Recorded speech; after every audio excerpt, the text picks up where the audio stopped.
Hi guys, and I'm back on YouTube again after my exodus of I don't know how many years, months, centuries. But you know what? I'm here and I decided I'm going to talk about a car, and what better car than to talk about Škoda's latest offering, the Kylaq, which is their sub 4 meter SUV, and it's going to be taking the Indian roads by storm. So let's get into how this video is going to work. But hold on, today we're not talking about the car at all. Instead, let's dive into something even more thrilling.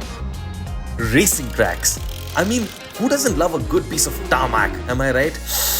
Ah yes, the smell of tar, the burning of the floor, the burning of the ground. It's just amazing for motorheads. What would a car be without the track? A glorified sofa with an engine. But a racetrack? That's where the magic happens. The asphalt, the curves, the braking zones. It's where speed becomes art or a disaster. From sharp corners to hairpin turns, each track has its own personality.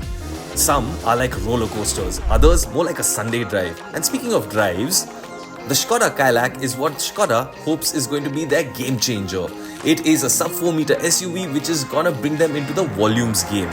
I'm obviously not allowed to talk about the interiors of the car, so I want to take this car for a spin and let's see what it can do.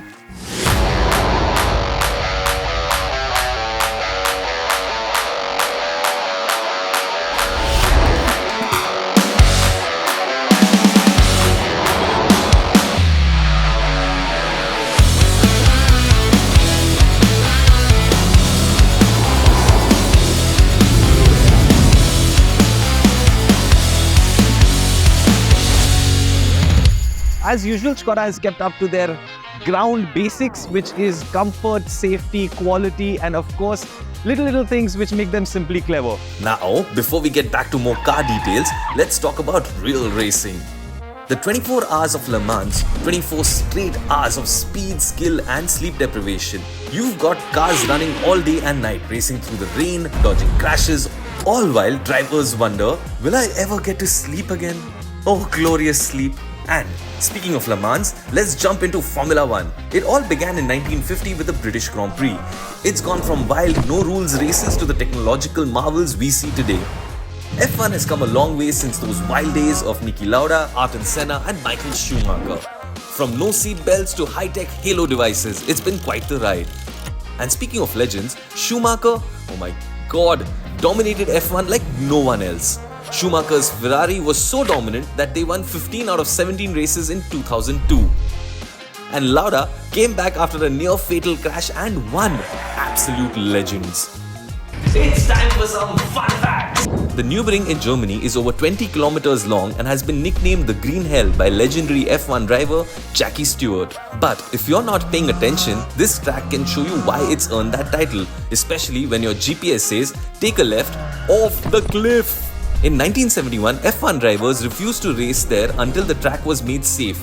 The occasional corner was added to keep speeds down, and of course, some safety barriers were installed. Despite the changes, a fiery accident in 1976 almost killed F1 championship leader and legend Niki Lauda. Ever wondered why some cars are wrapped in crazy camouflage patterns during the testing? Camo isn't just for blending into the jungle anymore. Car manufacturers use crazy patterns to disguise new car designs from photographers, making it nearly impossible to tell the car's shape or new design features. The more complex the pattern, the harder it is for the human eye to recognize the car. And this particular camouflage has been designed by my good friend Rob, who has done a fantastic job of using Indic scripts to actually build the overall pattern, and that kind of keeps a very good graphical system in place. Do check out his social media handles here. The average F1 pit stop takes about 2 to 3 seconds. The fastest recorded stop was just 1.82 seconds. That's enough time to blink twice and the car's back in action with 4 new tires. Blink and you'll miss it. The Halo device was introduced in 2018 to enhance driver safety by protecting their heads during crashes. It's made of titanium and can withstand a force equivalent of a double-decker bus. The Halo device is mandatory for all Formula 1 cars, making it a standard safety feature across the grid. In the early days, drivers used to sprint across the track to their cars at the start of a race, a tradition known as the Le Mans start. This led to some drivers taking off before fastening their seatbelts. Škoda's motorsport journey spans over 120 years, starting with their first racing car, the Laurent and Clement FC in 1901. Over the years, Škoda has dominated in rally racing, especially with the Fabia R5 and WRC2, and even set a world record with the Octavia VRS hitting over 227 miles per hour at the Unveils salt flats. Hey guys, I've had a great time here in sunny Coimbatore. It's been bright, it's been fantastic, and the racetrack experience has been great. What I really like about this sub 4 meter SUV is it's got a lot packed in a smaller size. But having said that, look, it's got the Škoda dynamics, it's got the Škoda DNA, which makes it a great ride and it makes it a very safe vehicle. So till next time, when you might see me again or might not, I might make a video, might not. You know what? I'm having fun here and I'm gonna just stick to that format. So till next time, have a good one.